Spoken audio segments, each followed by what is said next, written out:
The moment the House Judiciary Committee hearing room fell into an expectant silence, it was as if the entire space paused, awaiting what was bound to be a memorable occurrence. Enter Jasmine Crockett, a young and confident Congresswoman from Texas, whose striking blue suit stood out vividly against the warm, dark wood-paneled walls that lined the chamber. At only 42 years old, she had already carved out a notable path in politics as a freshman representative, new to the halls of Congress, but evidently not new to the art of composure and determination. She carried in her hands only a slender folder, perhaps containing documents of critical importance, and exhibited an unwavering sense of confidence that radiated from her demeanor. Her presence alone seemed capable of shifting the atmosphere in the room, which was charged with anticipation. Just moments prior to her arrival, the atmosphere had been dominated by the commanding voice of Jim Jordan, the chairman of the committee. The man was in his prime, in the midst of delivering a vigorous discourse, his tone loud and assertive as he pressed witness after witness about allegations of government overreach. His speech was rapid, filled with conviction, reflecting his well-known style of persuasive, fast-paced questioning. Dressed casually, yet sharply, with his tie loosened and sleeves casually rolled up, Jordan exuded the image of a man ready to tackle any challenge head-on. His firm declaration echoed strongly. "We're going to get to the bottom of this today," he had proclaimed, emphasizing that the American people deserved clear answers concerning what he framed as an attack on their freedoms and rights. The room, packed with various members of Congress, staff, and spectators, was a hive of subdued yet palpable tension. Some Republican members nodded in agreement, sharing Jordan's resolve, whereas many Democrats shifted uneasily in their seats, aware that they were waiting for their turn to speak or question. Jim Jordan, a former collegiate wrestling champion from Ohio with a notable career spanning 16 years in Congress, had built his reputation as one of the fiercest and most formidable figures within the political landscape.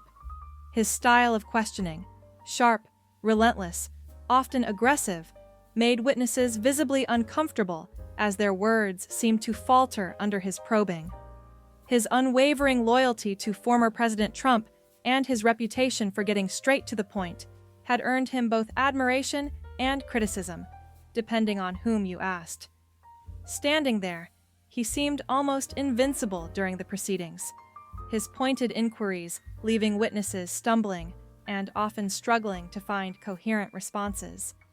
Meanwhile, Crockett, who had previously worked as a public defender and civil rights attorney before entering Congress, was unshaken by Jordan's dominant presence.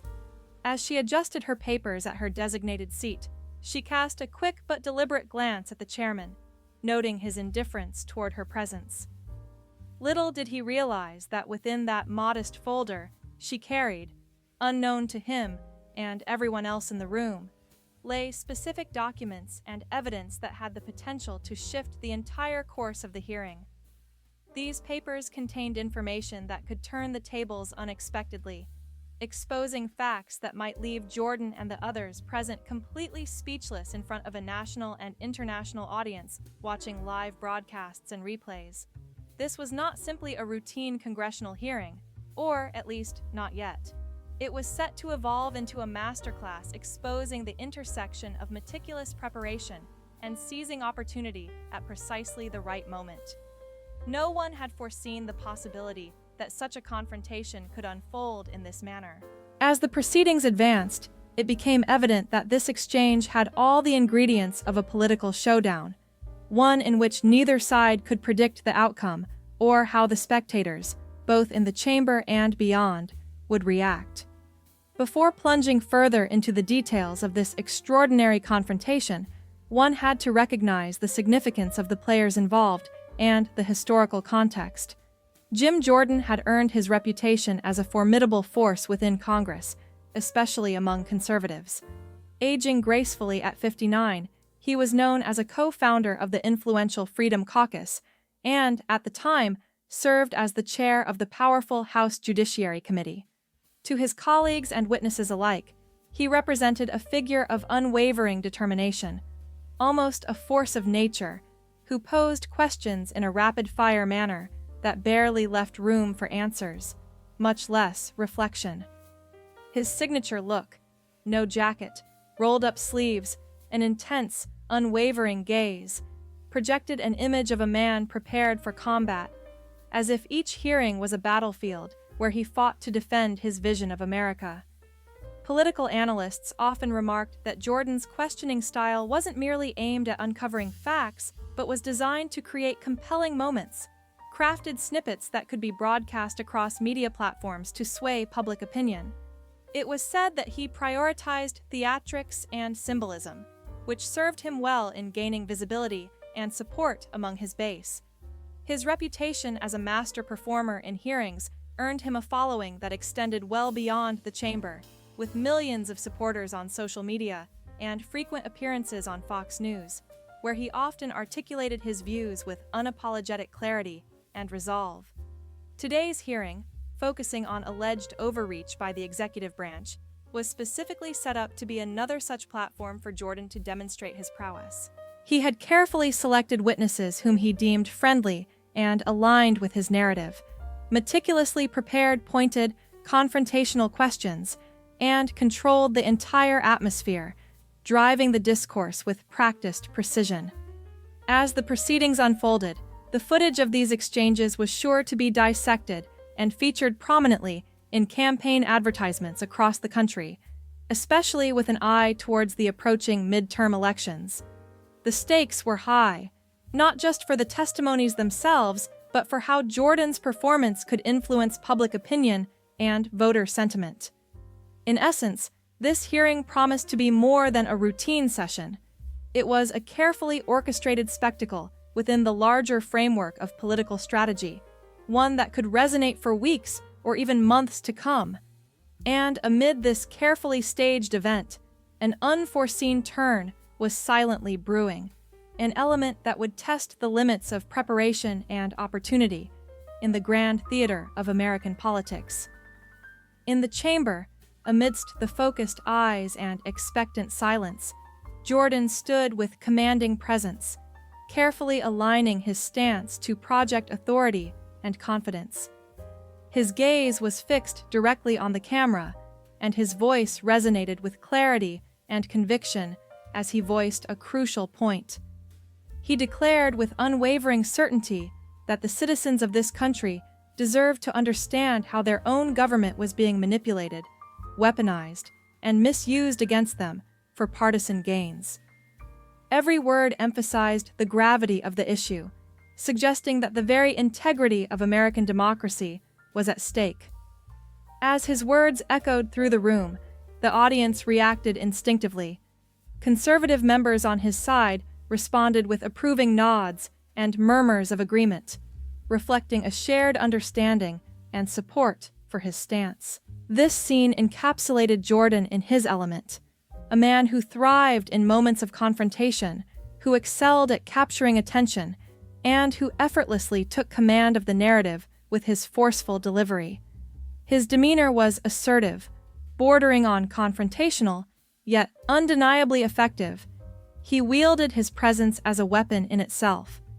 It was clear that he deeply believed in the importance of exposing governmental overreach and was committed to making sure that message resonated loudly. On the opposite side of the chamber sat Jasmine Crockett, a relatively recent newcomer to the national stage, but someone quickly making her mark through sharp intellect and unwavering dedication.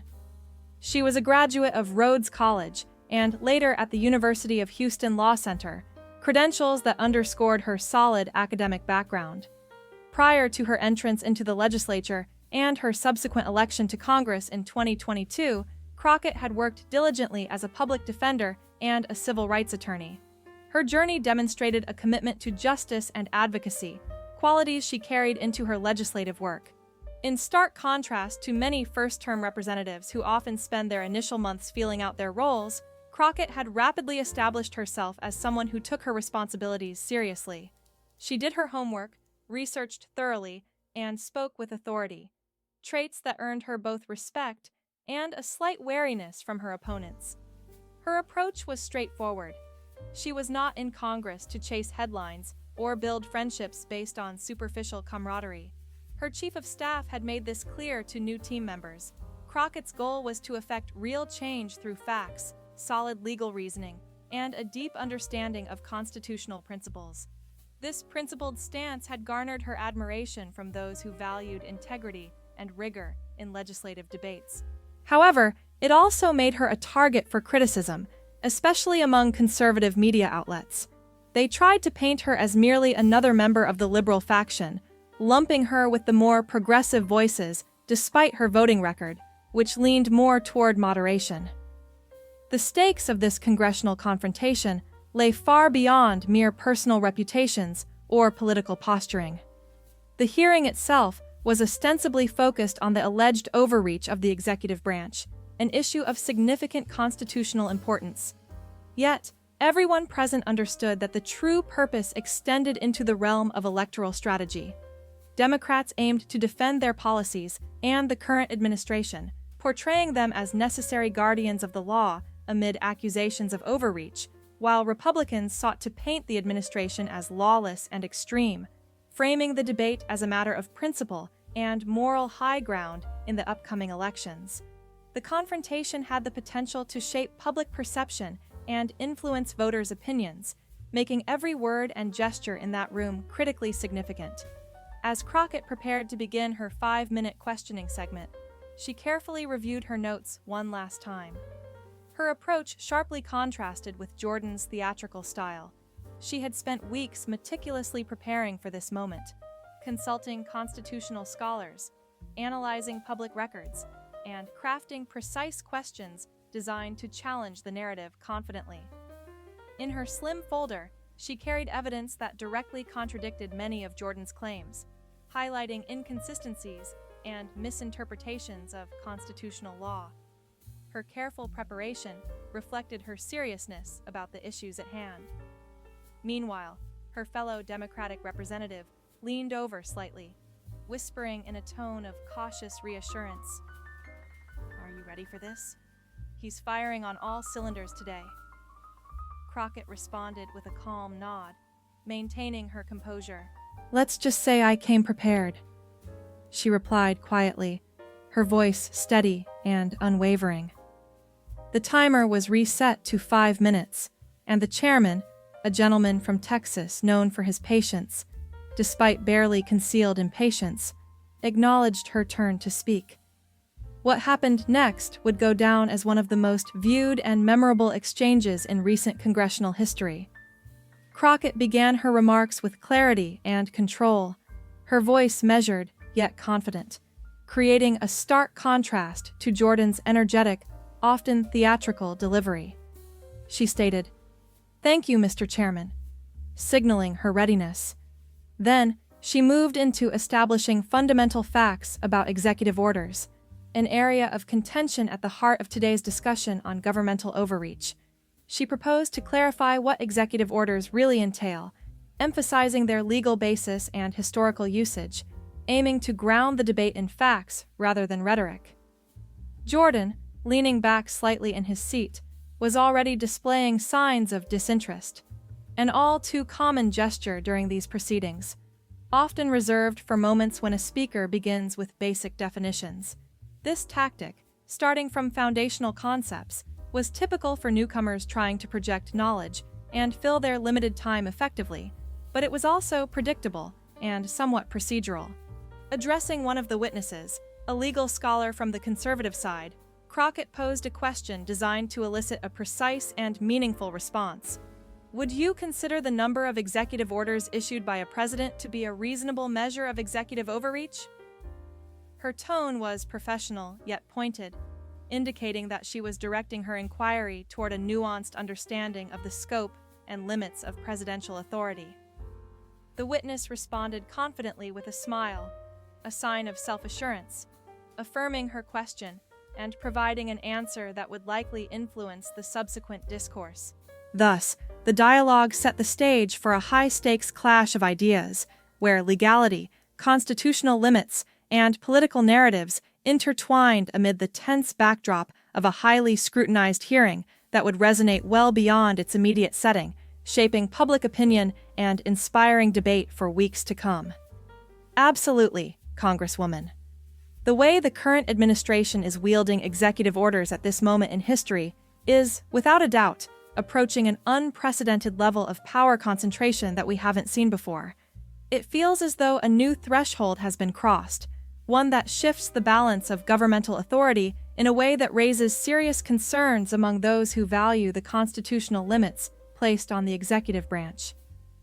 Crockett nodded thoughtfully, reflecting on the implications of that statement, her expression indicating a mix of contemplation and caution.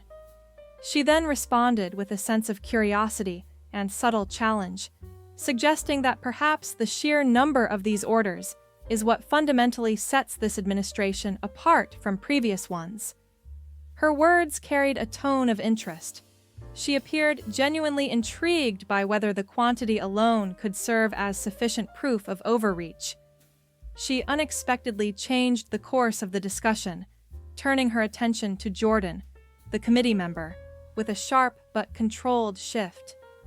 Her eyes fixed on him, and she pointedly remarked that she had taken note of his repeated references to how often the phrase record-breaking executive overreach had been mentioned today, no fewer than 6 times. Her tone was not accusatory, but inquisitive, seeking clarification. Was the frequency of this phrase reflective of the sheer number of executive orders issued by the administration? Jordan, sensing a shift in the atmosphere, straightened his posture slightly, aware that the nature of the discussion was evolving into a more pointed interrogation. He understood, intuitively, that Crockett was implying a connection between the number of executive actions and their substantive impact. The gentlewoman, well aware of the common narrative around executive power, expressed a stark understanding that this administration has, in her view, weaponized executive authority much more aggressively than any predecessor. Her words indicated that the issue was not merely about how many orders there are, but about the manner in which they are used to achieve policy goals by bypassing traditional legislative processes and concentrating power in the presidency's hands. Yet, she pressed on, focusing on the numerical aspect, which she believed could be a significant measure.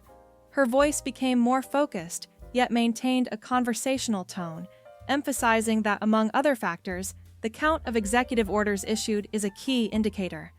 Jordan responded curtly, acknowledging that, among other considerations, the number of orders does indeed matter. Then Crockett, remaining calm but assertive, expressed her confusion. She opened her folder for the first time during this exchange, signaling her intention to bring concrete data into the conversation. She cited official White House records, which she had verified with the National Archives, stating that in the first 3 years of this administration, only 89 executive orders had been issued. This figure was notably lower than the 220 orders issued during a single full term of the previous administration. She pushed this document forward, allowing the assembled members and observers to verify her statement. The murmurs that rippled through the room showed a mixture of surprise and skepticism. Some members leaned in, realizing the significance of her point, that the quantity of executive orders in itself may not fully explain perceptions of overreach.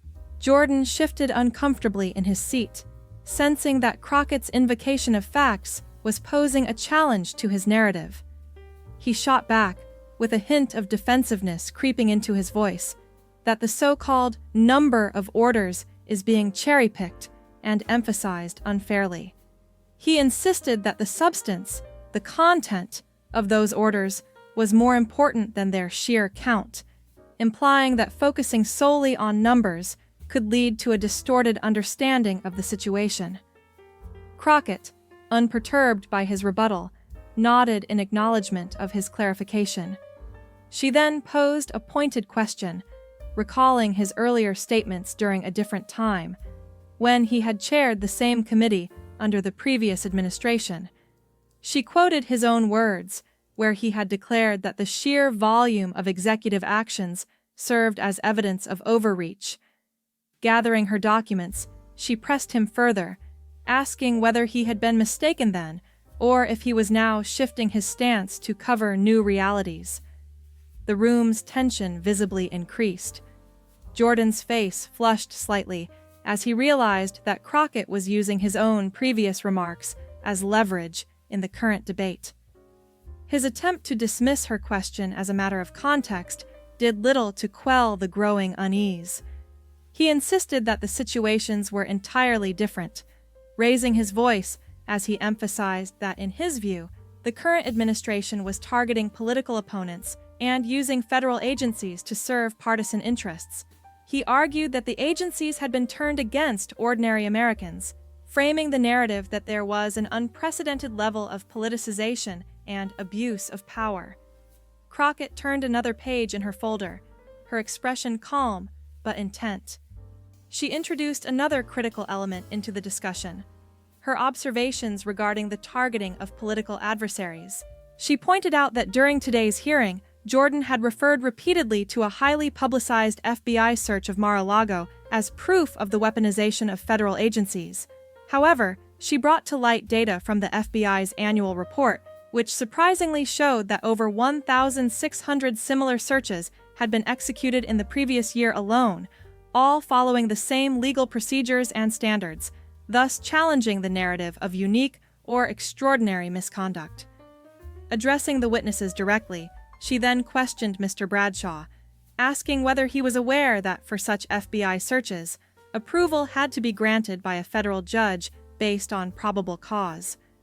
The witness looked toward Jordan, who nodded almost imperceptibly, as if confirming the procedural correctness of these searches. Bradshaw acknowledged that, technically, these searches were authorized under the law, but he hinted that this particular case appeared to be a clear exception. Crockett gently interrupted him, thanking him for that clarification, and turned her focus back to Jordan. She noted his previous advocacy for the FISA Amendments Act of 2008, which had greatly expanded the legal authorities for searches and surveillance, implying that he was well acquainted with the scope of these powers and their legislative origins. Her question was direct. Was he aware that he had co-sponsored that legislation, which had enabled such expanded search authorities? Jordan's patience visibly wore thin as the debate intensified. He accused the gentlewoman on the opposition side of playing political games instead of engaging with the serious issues at hand. His voice rose as he insisted that the American people could see through these distractions. He framed her questioning as an attempt to divert attention from real problems by focusing on procedural details and alleged abuses, instead of addressing the core issues facing the nation. Meanwhile, Crockett remained calm and focused, trying to stick to the facts and challenge the narrative that was being pushed. The exchange encapsulated a broader struggle over the interpretation of executive power, legal procedures, and the motivations behind recent actions, an ongoing debate about the rightful limits and uses of authority at the highest levels of government. The atmosphere inside the chamber grew tense and charged with anticipation as Crockett, maintaining her calm composure, addressed the room with deliberate clarity. She responded to Crockett's previous assertion by stating that, to her knowledge, no former president had ever been subjected to such intrusive scrutiny or unwarranted interference. However, she quickly produced a different piece of evidence, a document she tendered into the record that proved otherwise. This document was part of the official congressional records, a detailed account recording support from certain members of Congress, including Jordan, for investigations against multiple past presidents. The very suggestion that previous leaders had not only been scrutinized, but had provoked formal inquiries, was a revelation that seemed to electrify everyone present in the room. As Crockett laid out these documents one by one with methodical precision, the atmosphere in the chamber grew noticeably more electric. She meticulously went through Jordan's previous public statements, each statement seemingly contradicting what he was asserting at this moment. With each new document she revealed, the tension in the room sharpened, and Jordan's responses grew more agitated and defensive. His agitation reached a boiling point when he finally couldn't contain himself and erupted, his voice echoing loudly throughout the chamber. "This is absurd!" he shouted, flinging the words into the space with a mixture of disbelief and outrage. His furious tone suggested he felt betrayed and was protesting what he perceived as outright misrepresentation or distortion of his words and actions. Crockett, remaining entirely composed, smoothly interrupted him, gently pointing out, "I am quoting your exact words, Mr. Chairman." Her tone was calm but firm, underscoring her clarity. She then referenced a specific page of the transcript from the committee proceedings, dating back to July of the previous year, and offered to read the quoted statement aloud, if necessary. This was an intentional move to magnify her point and to leave no room for further doubt or denial. Jordan, anticipating to dismiss the entire matter, started to respond. "My time." But Crockett quickly corrected him with politeness but firmness. "Actually, Mr. Chairman, you still have 1 minute and 20 seconds remaining," she noted, subtly reminding him of her control over the proceedings. The ruling Democratic member on the committee, inwardly amused and aware of the tactical victory unfolding before him, tried to suppress a smile as Jordan's expression shifted into a state of subtle embarrassment. The cameras capturing this moment saw Jordan momentarily bewildered, clearly unprepared for Crockett's sharp and well-timed maneuver, the veteran politician used to controlling the narrative now finding himself caught on the defensive. Then, Crockett decided to unleash her most impactful move. She pointedly addressed the chairman with a final, pointed question. "One last question, Mr. Chairman. Today, you have repeatedly expressed concern about the supposed danger posed by unelected bureaucrats making policy decisions without proper oversight. But I have here a memo from your office, dated just 3 years ago, which explicitly instructs agency heads to use their executive discretion to implement policies without needing to go through Congress. I am now placing this document on the table for your review." As she slid the memo forward, her eyes fixed intently on Jordan's face. The room instantly fell silent. All conversation halted as Jordan stared at the document, then at Crockett, his face showing a mixture of disbelief and barely contained rage. It was as if a sudden gust of wind had swept away his defenses, leaving him momentarily speechless, a feat rarely achieved on Capitol Hill. For perhaps the first time in his lengthy career in Congress, Jordan was rendered speechless, caught unprepared by the evidence Crockett had just presented so pointedly. Crockett's voice was steady and measured when she finally broke the silence, stating quietly, "I will interpret that as confirmation." Her time on the clock had now expired, but the profound impact of her line of questioning lingered in the room for a few fleeting seconds. The silence that followed her inquiry seemed to stretch out, feeling much longer than it truly was, as in any other setting it might have seemed like an eternity. The normally bustling hearing room was eerily quiet, with everyone waiting for what would happen next. Jordan, renowned for his quick responses and sharp retorts, sat completely still. His eyes lingered on the document she had just revealed, a picture of stunned disbelief flickering across his face. Clearly, he had not anticipated such a direct and damning confrontation. The television camera operator, sensing a moment of high drama that could make headlines or viral clips, zoomed in on Jordan's face, capturing his moment of shock and surprise to be broadcast to millions of viewers across the country. Finally, with a strained voice that lacked its usual authority, Jordan muttered, The time has expired," attempting to maintain some semblance of control or dignity. Yet, the damage was already done. The room's atmosphere had shifted irrevocably. Journalists sitting in the gallery began furiously typing on their phones, eager to report on the explosive exchange. Within minutes, clips of Crockett's pointed questions and Jordan's stunned reaction flooded social media platforms, accompanied by captions such as "Jordan silenced by freshman representative" and "Crockett brings the evidence to take down Jordan." Jordan, sensing the unraveling of control, attempted to regain authority in the remainder of the hearing by calling upon a colleague from his party, a Republican flanking him for support as he prepared for the next round of questioning. But the momentum had already turned decisively against him. The previously confident and commanding figure was now under mounting pressure. A visibly uncomfortable Republican legislator tried to steer the discussion back to the administration's policies and its critics, but his attention was inevitably drawn back toward the documents left sitting on the table, silent witnesses to the confrontation just concluded. The scene marked a significant turning point, underlining how swiftly the tide of political debate can shift in today's media-driven landscape, leaving even seasoned politicians momentarily stunned and unprepared. Mr. Chairman, with a sense of quiet confidence, the ranking member of the Democratic Party announced his intention to formally submit Congresswoman Crockett's documents into the official record. His voice carried a subtle but unmistakable note of satisfaction, as if he had anticipated this moment and relished the opportunity to highlight her actions.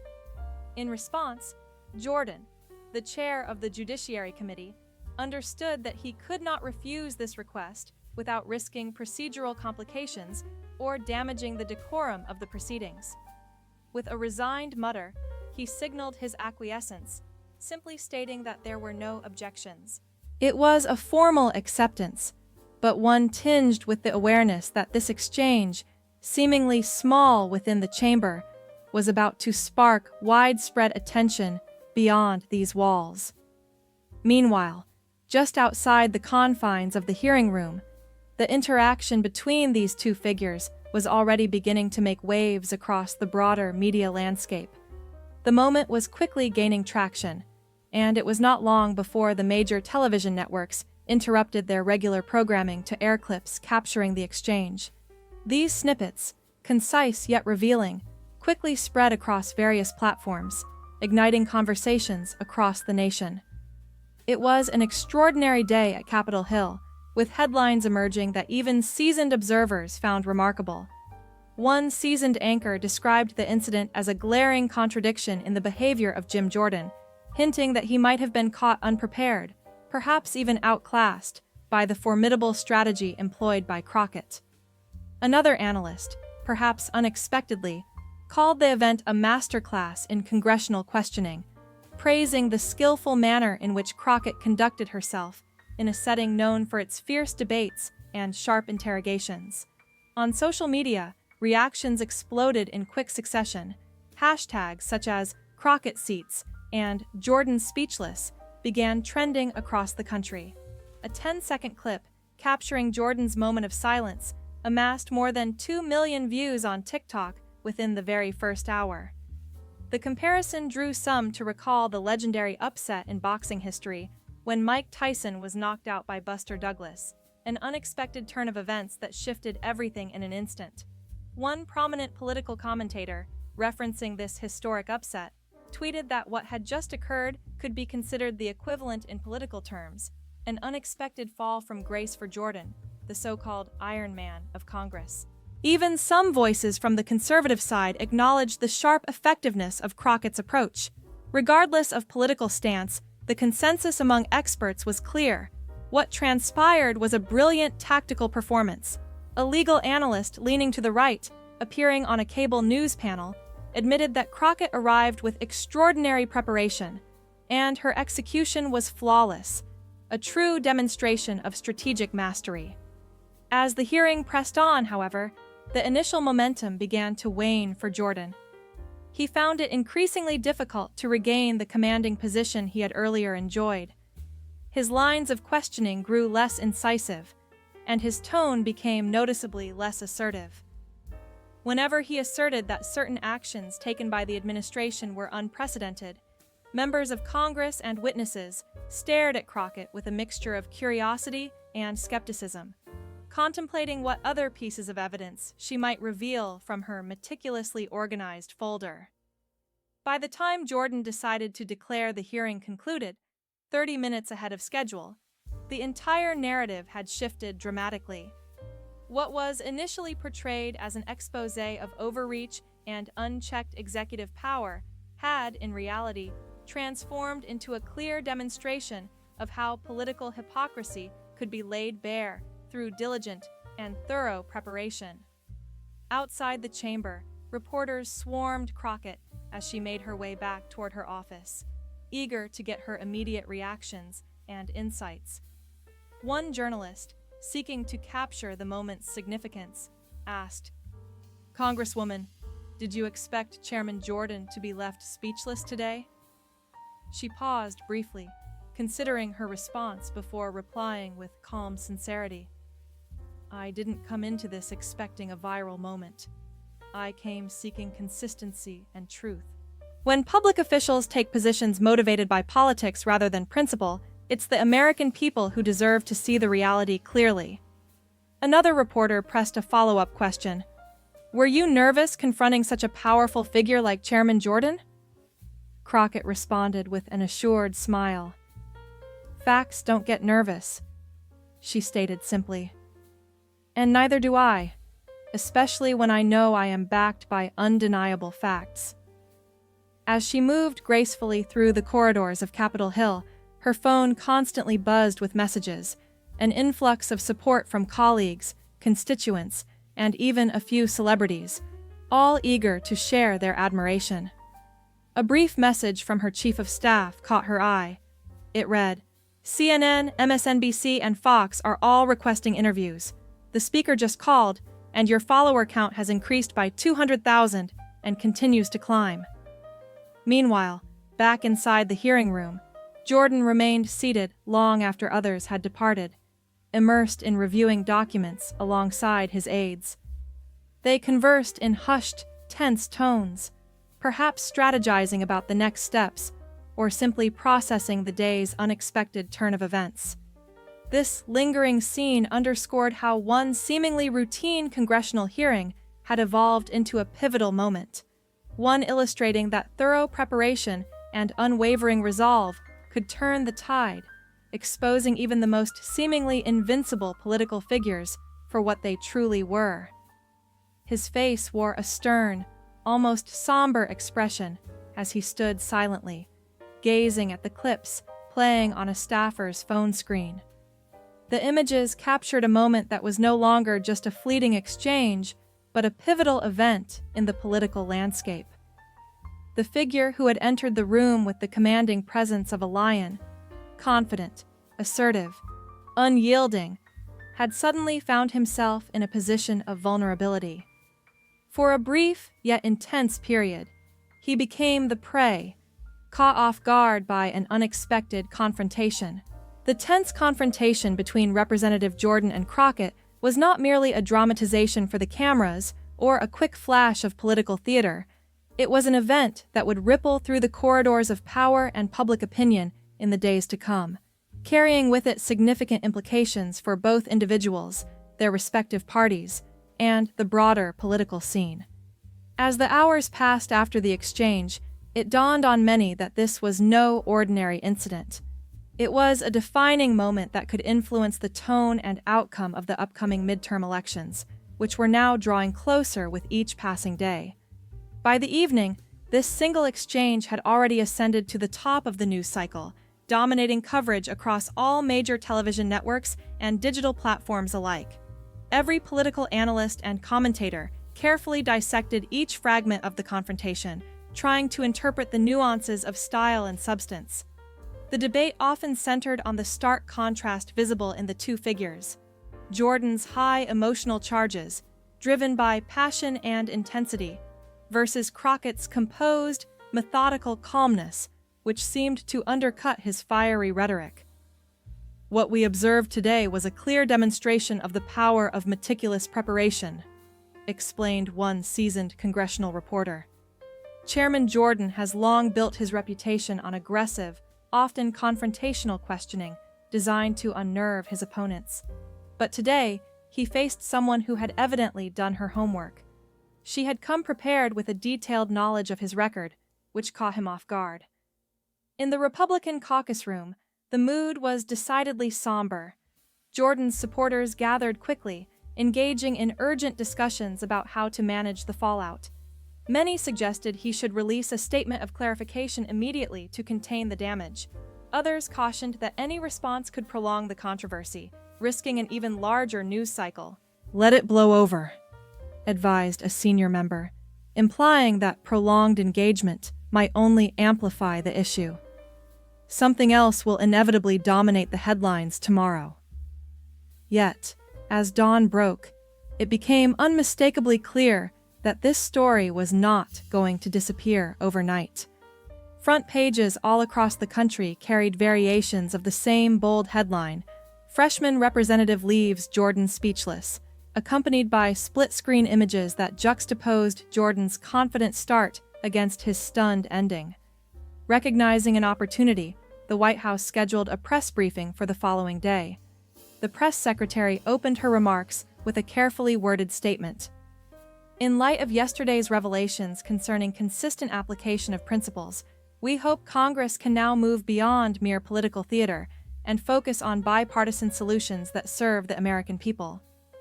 The comment, subtle in its tone, was a veiled yet clear reference to Jordan, without explicitly naming him.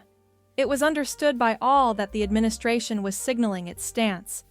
Meanwhile, conservative media outlets initially appeared to try to ignore or downplay the incident, preferring to dismiss the confrontation as overblown or insignificant. However, as clips of the exchange started to spread rapidly across social media platforms, attempts at damage control swiftly followed.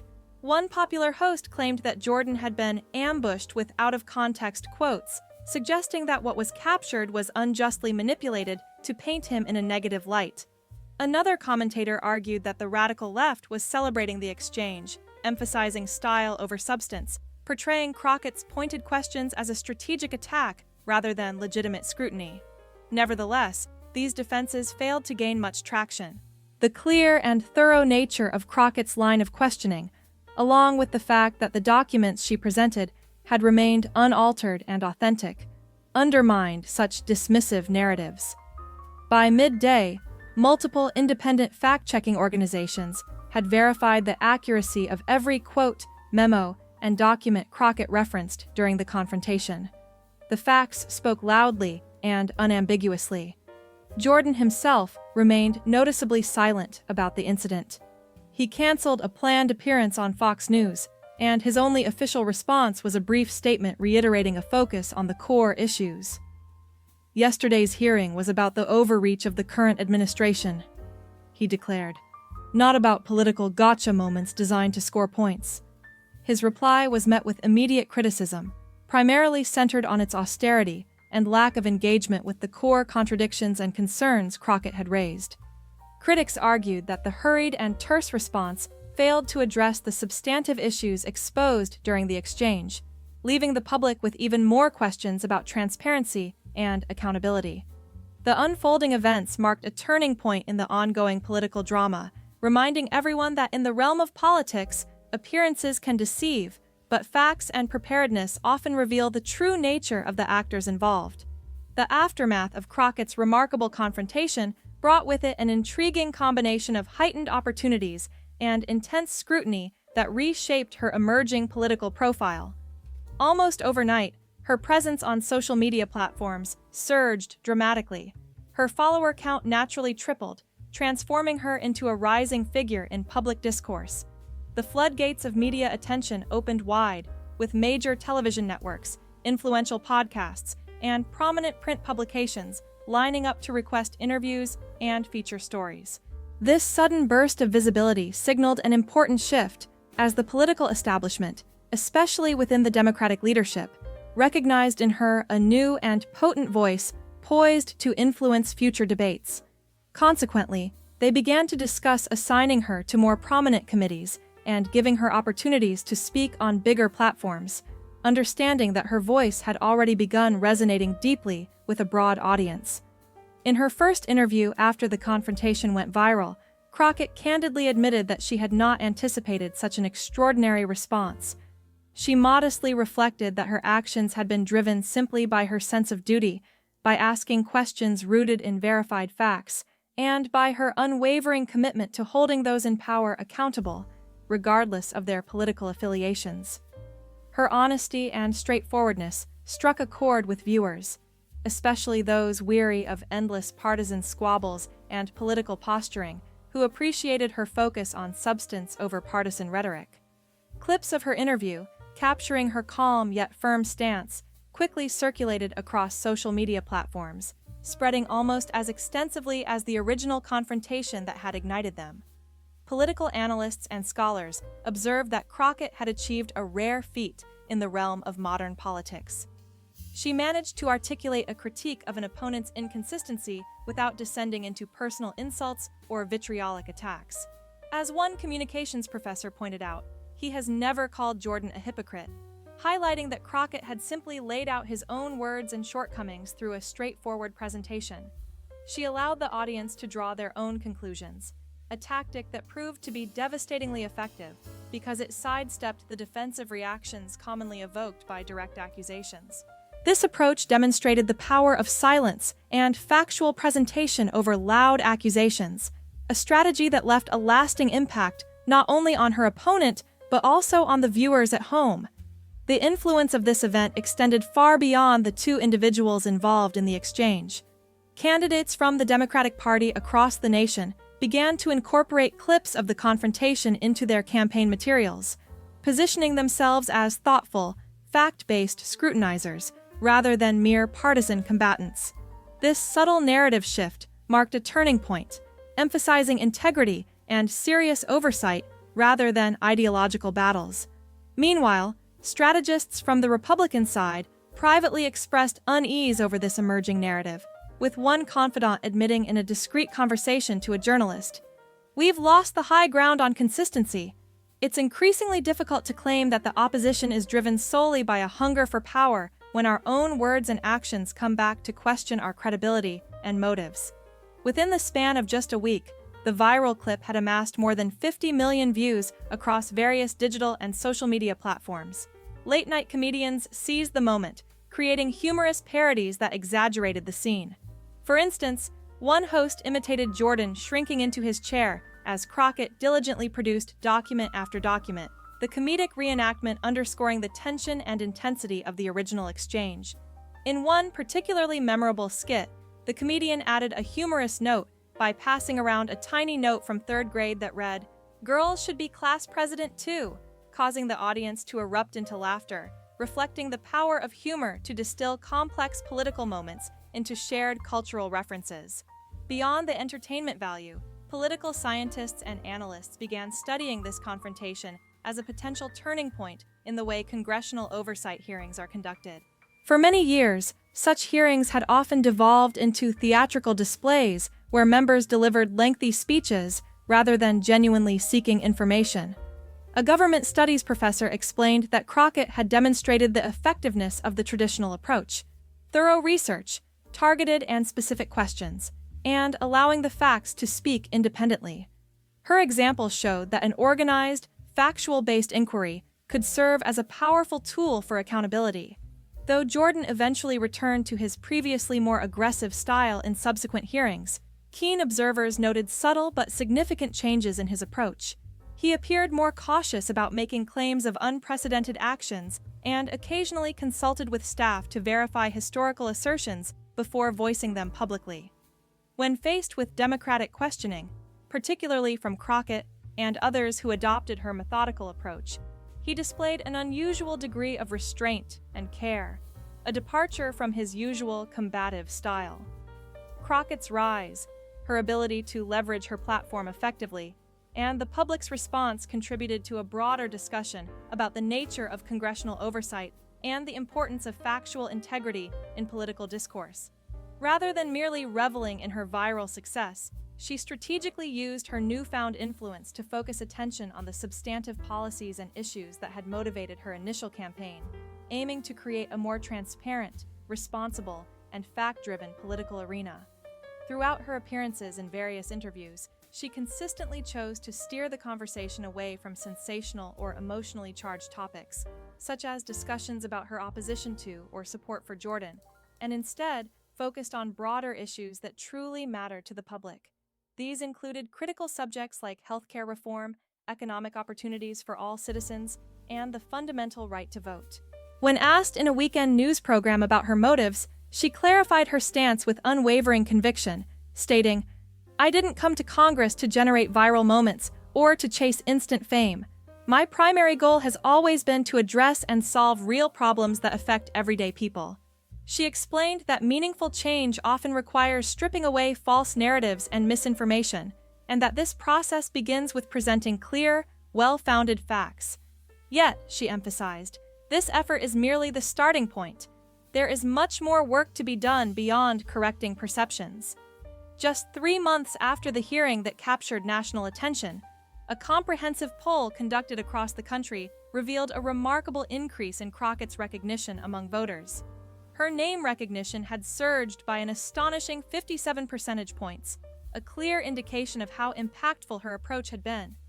Even more intriguing was the fact that when respondents were asked to describe her using just one word, the most frequently cited descriptors were prepared, intelligent, and factual. These responses stood out as rare in an age characterized by sharp political branding, polarized opinions, and a tendency toward emotionally charged rhetoric. Such positive impressions highlighted the changing landscape of political engagement and communication. As the midterm elections approached, the long-term effects of this shift became increasingly apparent. Democratic campaigns across the nation began to incorporate what political strategists subsequently named the Crockett method, a strategy based on less emotional appeals and more factual, evidence-based contrasts with opponents. Republican candidates found themselves increasingly on the defensive, as their past statements and legislative votes became central issues in campaigns. One particularly telling moment occurred during a debate held in a swing district, where a Republican incumbent accused his Democratic challenger of distorting his record. In response, she calmly and unwaveringly pointed out, "These are your exact words from the congressional record." Her deliberate reference to official documents sparked a spontaneous burst of knowing laughter from the audience, reflecting widespread recognition of her prepared and fact-based defense. Meanwhile, even Jordan, representing the same political environment, faced an unexpectedly competitive race in what was traditionally considered a safe district. Although he managed to secure re-election, his margin of victory shrank significantly compared to previous cycles. Post-election analyses identified the viral hearing moment as a contributing factor to a noticeable decline in enthusiasm among his core supporters, who had perhaps grown weary of partisan battles and sensationalism. Conversely, Crockett's campaign was a resounding success. She won her re-election by a large margin, what can only be described as a landslide victory, and received the honor of being appointed to the prestigious Ways and Means Committee. This was a rare and significant achievement for a representative in only her second term, underscoring her rapid rise within the ranks of Congress. Political pundits and analysts began speculating about her future prospects, with some suggesting that Crockett possessed the potential to break traditional barriers and possibly become the first Black woman to hold the position of Speaker of the House. A year following the pivotal hearing, her exchange was analyzed in detail within a widely used political science textbook. The case study described her as exemplifying a masterclass in congressional oversight, highlighting how meticulous preparation can surpass performance and flashiness. It drew a stark contrast between her methodical, fact-oriented approach and the more superficial emotional styles employed by others, including Jordan, in the new landscape of digital-era political communication. Perhaps the most enduring aspect of her influence, however, was a subtle yet profound shift in public expectations and standards. Voters began demanding transparency, proof, and evidence, receipts, rather than accepting empty rhetoric or unsubstantiated claims. Campaign advertisements that relied on accusations or questionable assertions about opponents' records became increasingly ineffective as viewers and voters started to ask, "Where's your Crockett folder?" or "show me the facts." In the corridors of power in Washington, where reputation and credibility are built over decades, Crockett had achieved what many thought impossible. She had made a lasting impact through a single 5-minute exchange. Her influence was not rooted in bombast, personal attacks, or sensationalism, but instead stemmed from meticulous preparation and unwavering adherence to factual accuracy. As one political analyst summarized her achievement, "In an era dominated by noisy soundbites and emotional outbursts, Crockett proved that nothing can silence a room or an unprincipled chairman quite like the power of a well-documented, meticulously sourced fact." The intense encounter between Jim Jordan and Jasmine Crockett serves as a vivid illustration of a fundamental principle that resonates far beyond the confines of politics. Success often hinges on meticulous preparation, aligning perfectly with the right moment to act. In this particular instance, their confrontation exemplified how readiness and timing can amplify one's influence, drawing attention to how crucial it is for individuals engaged in any form of debate or debate-like situation to anticipate their opponent's moves and respond with confidence. This clash also vividly demonstrated that, no matter how boisterous or dramatic the setting might become, where emotions can sometimes overshadow facts, the underlying truth has an undeniable power to pierce through the most deafening noise and superficial noise. While theatrical displays and spectacle can fleetingly capture the spotlight, they rarely produce the enduring impact that comes from a well-founded, fact-based approach. Facts grounded in reality possess a resilience that withstands the barrage of distractions and hollow rhetoric, ultimately shaping opinions and influencing decisions in a more lasting way. This confrontation reminds us that genuine substance, backed by evidence and clarity, remains the most effective tool in the arsenal of anyone striving to create meaningful change in the political arena, or indeed, in any sphere where influence and persuasion are vital. This particular episode will undoubtedly be remembered as a pivotal moment in recent congressional history, illustrating how skillful preparation, combined with a calm yet firm presentation of facts, can redefine the tone and approach of future hearings and debates. As observers analyze this exchange, they recognize that it stands not merely as a fleeting spectacle, but as a blueprint for what effective advocacy and opposition can look like when grounded in truth and delivered with conviction. Reflecting on this confrontation invites us all to consider how essential thorough preparation is, especially when faced with unpredictable or emotionally charged situations. Whether in politics, public speaking, or everyday discussions, those who invest the time to understand their arguments deeply and position themselves strategically often find that they are better equipped to seize opportunities and sway opinions. The case of Jim Jordan and Jasmine Crockett underscores this timeless lesson. Success favors the prepared mind, and truth has an enduring way of prevailing when presented with clarity and confidence. In conclusion, this dramatic exchange not only highlighted individual strategies, Jordan's fiery emotional intensity versus Crockett's reliance on facts, but also underscored a broader truth about the nature of effective communication and confrontation. It illustrates that while intensity can draw initial attention, it is the unwavering commitment to factual integrity that leaves a lasting mark and influences future tactics in legislative and public debates. As we continue to observe how this encounter shapes the landscape of congressional hearings, it becomes clear that the principles of preparation, truth, and timing will remain central to achieving meaningful progress in the complex world of politics.